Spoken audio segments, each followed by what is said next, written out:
Hey there, aspiring guitarists. Let's talk about not always doing scales the same way. This is my Fretlight. This is my Telly Fretlight. Y'all have seen several different ones.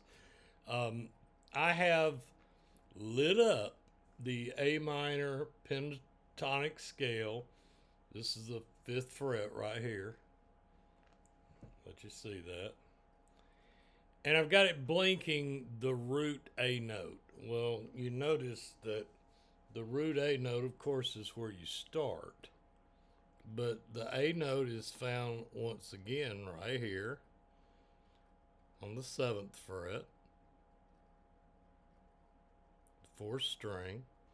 And notice it's also blinking down here on the fifth fret, first string. Because I told it to blink the root notes. That's part of what the guitar tuning software will do. We typically, and I've talked about this before, I don't believe in just speed on scales. Now, there's certainly a place for that. But there's reasons to vary what you do with a scale. For instance, typically with a scale, you match the finger positions with the fret. If you're starting here on the fifth fret, then your first finger would handle the fifth fret. Your second finger would handle whatever's in the next fret, the sixth one. Your next finger would handle whatever's in the next fret, the seventh one. And your pinky would handle the eighth. And then typically you're taught by instructors that, if you've got to move off this position, well, then you start over somewhere, and it depends on what you're doing. But I would encourage you to try things different ways, especially with the pinky and the third finger. Now, there's a lot to be said about stretching that pinky, especially with chords, scales, and things like that. However, whether anybody wants to admit this or not, and I know it's going to cause debate, you're just not using it enough. Okay, fine. The pinky is typically, I didn't say always. God, I hate doing this. Where I always have to justify what I say because somebody, and that's on me, it is on me. It's years of journalism, it's years of putting up with people that don't listen, but always have to. Anyway, the pinky is typically not as strong as the ring finger. So when you're playing a solo and especially if you're doing a bend, if you're bending a note, I've seen people bend with a pinky, but most people that want a big bend are going to bend when it's between the pinky and the ring finger. They're going to pick the ring finger. So how do I apply this to the A minor pentatonic scale? Remember, this is the fifth fret.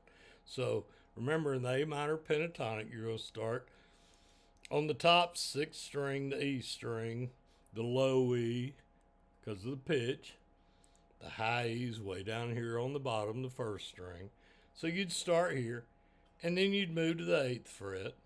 Then you'd drop down to the fifth string on the fifth fret. Then you'd jump over here to the seventh. Then you'd drop down to the fourth string, and you'd be on the fifth again. Jump to the seventh. Drop down to the next string or the third. Fifth fret again. Then jump over to the seventh fret. And then this is where the change comes in. If you want to get into some theory, part of the reason the change comes in is the B and G string and the way guitars are tuned. That's a whole nother lesson. So anyway, you drop down the second string, and you're on the second string, fifth fret, and you don't go to the seventh this time. You jump all the way to the eighth.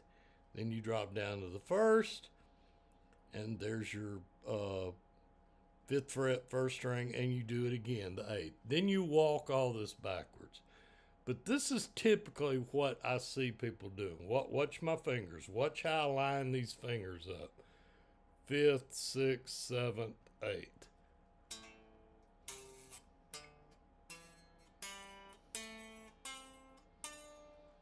Now they tell you to always use that pinky.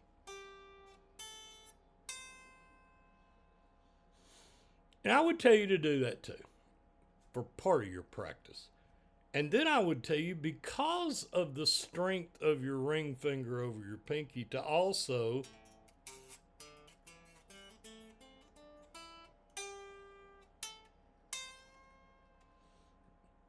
that's the reason I use the third.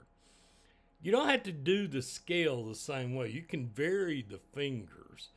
Also, this helps you when you start improvisation. In other words, jumping off of the notes that a scale has to do your own thing. Because there's going to be times, this is a great practice technique to line the fingers up with the frets. But there will be times, many times, it depends on what you're doing. If you're playing blues, if you're playing rock, if you're playing heavy metal, it's what registers you're going to be on and where you're going to jump off and what you're going to do. So, and remember, a lot of improvisation is very often just three notes.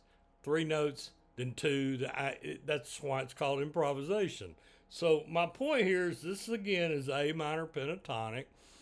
I'll let you look at the entire fretboard. Vary that up. It doesn't always have to be the same. You've seen me in other videos talk about, plucking it twice. Going up, going down, going up, going down, going up as you hit each note. Now, I don't use a pick very often at all, but I can still double tap a note. Very simply. That's just an example. So, vary up your scales, and I think you'll find out that they actually help you when you're playing your guitar with other people and trying to do some improvisation. So anyway, that's just a little tip that'll help you. Hope you have a blessed guitar journey. And as always, hey, happy